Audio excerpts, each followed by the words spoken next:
Palabra y vida. Con el padre Manuel Horta, desde Sevilla.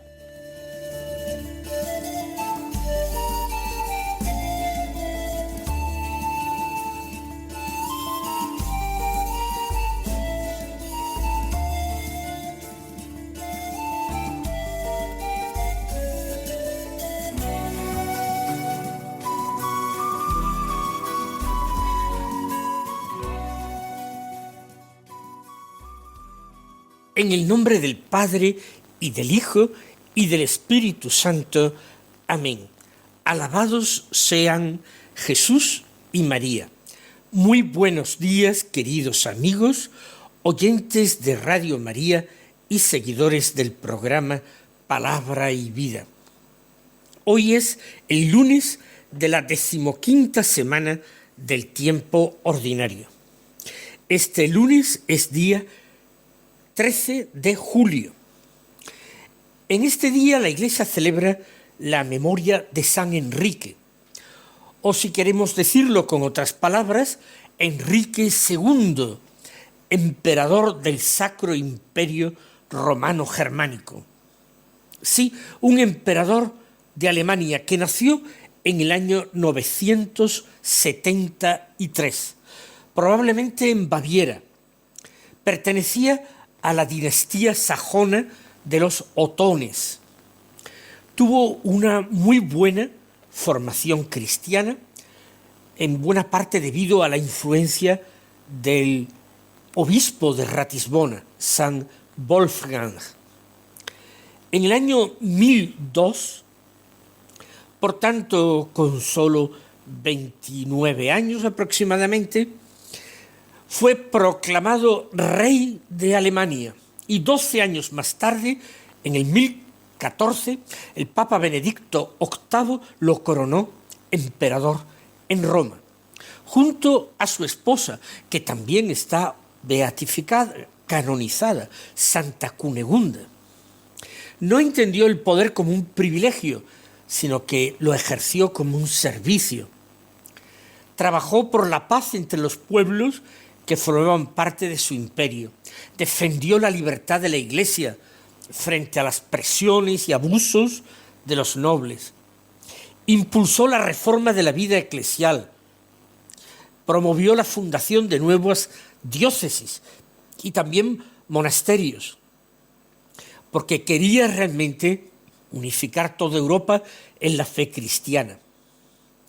Particularmente creó el obispado de Bamberg, que fue una ciudad a la que tuvo un cariño muy especial y que convirtió en un verdadero foco de evangelización y de cultura cristiana. Ya hemos dicho que estuvo casado con Cunegunda y fue un matrimonio verdaderamente cristiano y una colaboración grande entre ellos, con el deseo de poner a Dios en el centro de sus vidas, en el centro también de los pueblos sobre los que gobernaban. Murió finalmente el día 13 de julio del año 1024, en el Palacio Imperial de Grona, cerca de Gotinga, cuando contaba aproximadamente 51 años de edad. Y solo 22 años más tarde, el Papa Eugenio III lo canonizó. Hoy seguimos, al cabo de más de 1000 años ya, seguimos venerándolo y su ejemplo de gobernante cristiano sigue llamándonos la atención. Pues vamos a escuchar ahora la palabra de Dios que se proclama en la liturgia de la misa del día. El Evangelio ya sabemos que es de San Mateo, estamos en el capítulo 10 y hoy leemos desde el capítulo 10, versículo 34, hasta el capítulo 11, versículo 1. Dicen así: en aquel tiempo dijo Jesús a sus apóstoles: no penséis que he venido a la tierra a sembrar paz. No he venido a sembrar paz, sino espada. He venido a enemistar al hombre con su padre, a la hija con su madre, a la nuera con su suegra. Los enemigos de cada uno serán los de su propia casa. El que quiere a su padre o a su madre más que a mí, no es digno de mí. El que quiere a su hijo o a su hija más que a mí, no es digno de mí. Y el que no carga con su cruz y me sigue, no es digno de mí. El que encuentre su vida, la perderá, y el que pierda su vida por mí, la encontrará. El que os recibe a vosotros, me recibe a mí, y el que me recibe, recibe al que me ha enviado. El que recibe a un profeta, porque es profeta, tendrá recompensa de profeta, y el que recibe a un justo, porque es justo, tendrá recompensa de justo. El que dé a beber, aunque no sea más que un vaso de agua fresca, a uno de estos pequeños, solo porque es mi discípulo, en verdad os digo que no perderá su recompensa.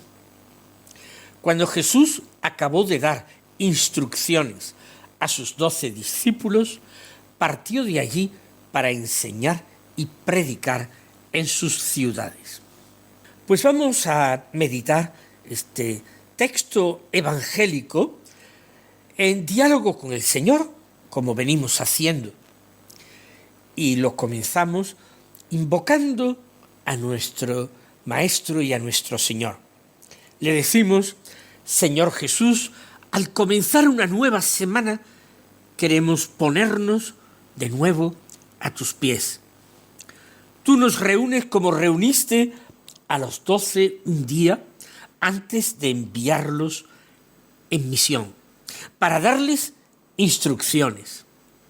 También nosotros necesitamos escuchar tus palabras antes de salir al encuentro de las personas con las que vamos a convivir, con las que nos vamos a encontrar este día. Te pedimos, Señor, entonces, que esas palabras encuentren un corazón bien dispuesto por nuestra parte, y que esta semana que comenzamos la vivamos después de haber sido iluminada cada día por tu Evangelio, y no simplemente pendientes de nuestros planes, nuestras agendas y nuestras preocupaciones. Y lo primero que dice, Señor, es: no penséis que he venido a traer paz, sino espada. Son palabras sorprendentes, y lo son porque tú eres el príncipe de la paz anunciado por el profeta Isaías, anunciado también por los ángeles la noche de Navidad, que cantaron paz en Belén a los hombres a los que Dios quiere tanto. Tú, Señor, que después de resucitar saludaste a los discípulos en varias ocasiones diciéndoles: la paz con vosotros. Sabemos, por tanto, Señor, que tú no hablas de la violencia de las armas. Tú no has venido a traer esa violencia de las armas. La espada de la que hablas es la espada de la fuerza de la verdad. Esa espada que es la palabra de Dios, de la que hablaron también los profetas, de la que habló Pablo. La palabra de Dios es una de las armas espirituales para Pablo. Esa espada que es capaz de separar la luz de las tinieblas, el bien del mal. Esa espada que penetra lo más hondo de la intimidad del ser humano y descubre lo que ocultan los corazones. En los tiempos en que viviste entre nosotros, Señor, la espada era el arma más normal, más común que empleaban los soldados romanos, y Palestina estaba llena de destacamentos militares romanos. Roma usaba con frecuencia el poder de las armas para someter a los pueblos. Sin embargo, Señor, tu espada, la espada que tú traes, no hiere los cuerpos, sino que hiere las conciencias. La espada del Espíritu, tu Evangelio, Señor, penetra hasta el fondo del corazón. Tu palabra, Señor, desenmascara nuestras falsas seguridades. A veces, Señor, buscamos una paz cómoda, Una paz que no es verdadera paz, que es simplemente un deseo de tranquilidad, un deseo de encerrarnos egoístamente en nuestro aislamiento para evitar los problemas, para no complicarnos la vida, para no tener enfrentamientos con nadie. Una paz que a veces es el culmen del egoísmo. Esa no es la paz verdadera, pero a veces es la que buscamos nosotros. La verdadera paz, Señor, nace de la verdad. Y la verdad en ocasiones provoca un fuerte rechazo, provoca incomprensión, conflictos, persecuciones, enfrentamientos incluso entre las personas de una misma familia. Sí, Señor, y aquí hay que encontrar la explicación a las palabras que tú dices a continuación. He venido a enemistar el hombre con su padre, a la hija con su madre, etc. Qué duras debieron sonar estas palabras en los oídos de los judíos que te escucharon en aquella ocasión. La familia era entonces, sin comparación mucho más que ahora, el centro de toda la vida social, de la vida religiosa de Israel. Varias generaciones a veces convivían bajo el mismo techo porque había un sentido mucho más amplio de familia. La fidelidad, el amor, el respeto a los padres era uno de los grandes mandamientos.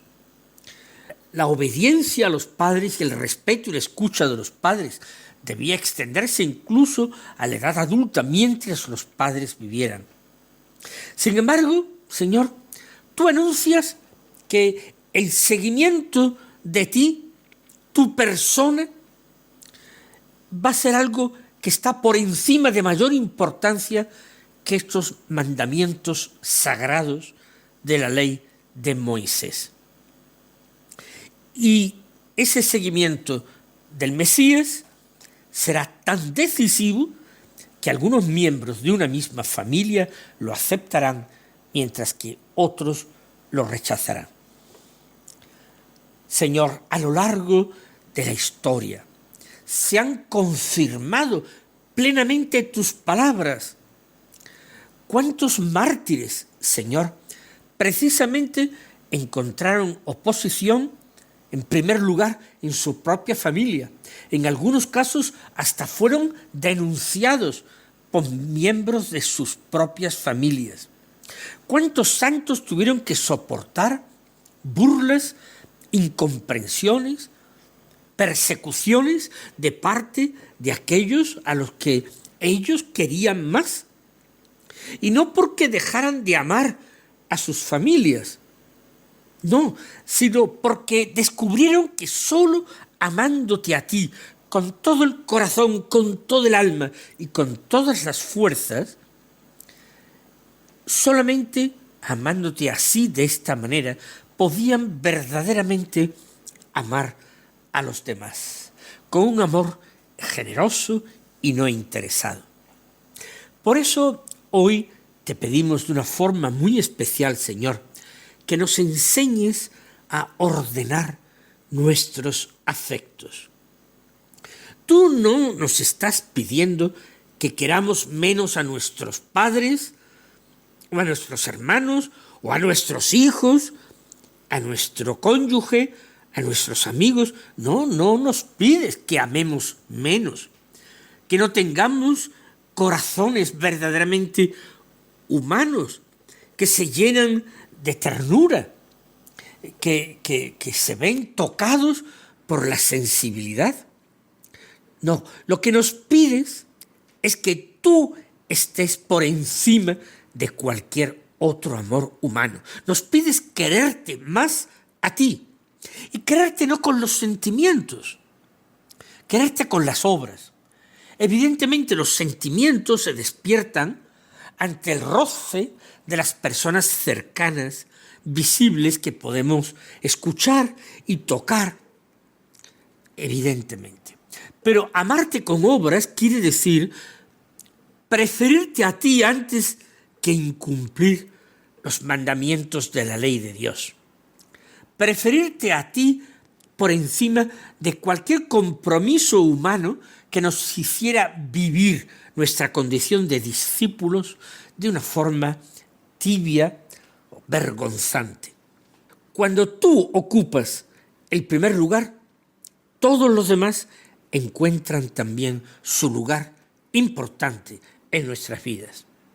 Pero cuando el amor a ti deja de ser el centro, incluso los afectos más legítimos pueden convertirse en un obstáculo para seguir tu voluntad. Pueden convertirse en una piedra de tropiezo, en un motivo, un medio de tentación. Y esas son las palabras que tú dices: el que quiere a su padre o a su madre más que a mí no es digno de mí. El que quiere a su hijo o a su hija más que a mí no es digno de mí. Pero todo esto lo concluyes con unas palabras que nos impresionan. Añades: y el que no carga con su cruz y me sigue no es digno de mí. Ha contrapuesto amores humanos y ha dicho que el que prefiere a esos amores humanos al amor a su persona no es digno de él. Pero ha añadido otra cosa que parece que se encuentra en un registro distinto. El que no carga con su cruz y me sigue tampoco es digno de mí. Faltaban todavía al menos meses para tu pasión y tu muerte, cuando tú, Señor, pronunciaste estas palabras. Tus discípulos sabían perfectamente lo que significaba una cruz y habrían visto en algunas ocasiones a condenados llevando su cruz hasta el lugar de la ejecución. Era una imagen de humillación, de espanto y de dolor. Pero tú, Señor, la conviertes en el camino del discípulo. Hay que recorrer el camino cargando cada uno con nuestra propia cruz. Señor, ayúdanos a comprender que la cruz no es buscar el sufrimiento por sí mismo. La cruz aparece cuando permanecemos fieles al Evangelio, cuando cumplimos nuestro deber, cuando perdonamos, cuando servimos, cuando renunciamos al egoísmo, cuando aceptamos con esperanza las pruebas que no podemos evitar. Entonces, nuestra cruz deja de ser un absurdo para convertirse en camino de unión a ti, de comunión contigo. Sigues diciendo en el Evangelio, Señor: el que encuentre su vida la perderá, el que pierda su vida por mí la encontrará. ¡Qué paradoja tan desconcertante y tan verdadera! El mundo nos invita continuamente a conservar, acumular, asegurar, proteger. Tú, en cambio, nos enseñas que la vida solo florece cuando se da, cuando se entrega, como la semilla que cae en tierra y muere para dar fruto abundante. Señor, muchas veces experimentamos esta ley en lo pequeño. Cuando regalamos tiempo a quien nos necesita, lejos de empobrecernos, nos damos cuenta de que nos enriquecemos. Cuando perdonamos, somos nosotros quienes recuperamos la paz. Cuando compartimos nuestros bienes, nuestro corazón se ensancha, se alegra. Tú has inscrito en la creación esta lógica misteriosa del don, que es dando la vida, y quien da la vida es porque está dando su tiempo, sus cosas, sus ayudas, sus bienes.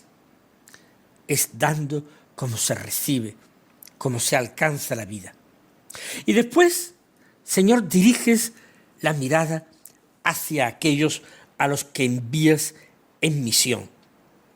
Y dices: el que os recibe a vosotros, me recibe a mí. Nos impresiona esta identificación tan profunda entre tú y quienes anuncian tu evangelio. Has querido, Señor, usar utilizar la voz, las manos, la presencia de hombres frágiles para seguir llegando al mundo. Haznos valorar el ministerio de los sacerdotes, de los religiosos, catequistas, misioneros, laicos, que se dedican intensamente a anunciar tu nombre. También nosotros, todos, somos de alguna manera enviados, tus enviados. Quizá nunca predicaremos ante grandes auditorios, pero cada encuentro cotidiano con un vecino, un familiar, un amigo, puede convertirse en una ocasión estupenda para transparentar tu presencia, Señor. Podemos ser reflejos de tu bondad con los cercanos o en el trabajo, la familia. Que quienes nos encuentren, Señor, descubran, aunque sea de una forma pequeña, humilde, algo de tu rostro, algo de tu bondad. Hablas también después, Señor, del profeta y del justo. El que reciba a un profeta porque es profeta tendrá recompensa de profeta, y lo mismo el que reciba a un justo por ser justo. El profeta es quien habla de parte de Dios, el justo es el que vive conforme a la voluntad de Dios. Y ambos, profetas y justos, tenían necesidad de ser acogidos. Hoy, Señor, suscitas a personas que nos ayudan a escuchar tu voz, que nos dan testimonio de ti. Danos un corazón humilde para reconocer los dones que tú distribuyes en la Iglesia a través de los profetas y justos, para aprender de quienes viven con mayor fidelidad el Evangelio. Y finalmente, Señor, llegas al gesto más pequeño con que culmina el Evangelio, un vaso de agua fresca dado al discípulo por ser discípulo. En Palestina, un lugar que también en verano se sufre mucho calor, el agua era un bien precioso. Ofrecer agua al caminante sediento era uno de los gestos más elementales de hospitalidad. Tú ese gesto lo elevas a una categoría eterna. Ningún acto de amor, por insignificante que parezca, pasa desapercibido ante tus ojos. Nosotros creemos a veces que son solo las grandes obras en las que te fijas, pero nos recuerdas continuamente que el reino crece también en las pequeñas delicadezas de cada día, en esa escucha paciente, en esa palabra de ánimo, en esa visita al enfermo, en esa llamada, en esa sonrisa, en un servicio oculto. Tú multiplicas el valor de aquello que el mundo apenas aprecia. Jesús, comienza una nueva semana y queremos caminar contigo por este camino. Danos el valor de preferirte a todo, danos fortaleza para saber dar nuestra vida siempre. Amén. El Señor os bendiga y hasta mañana si Dios quiere.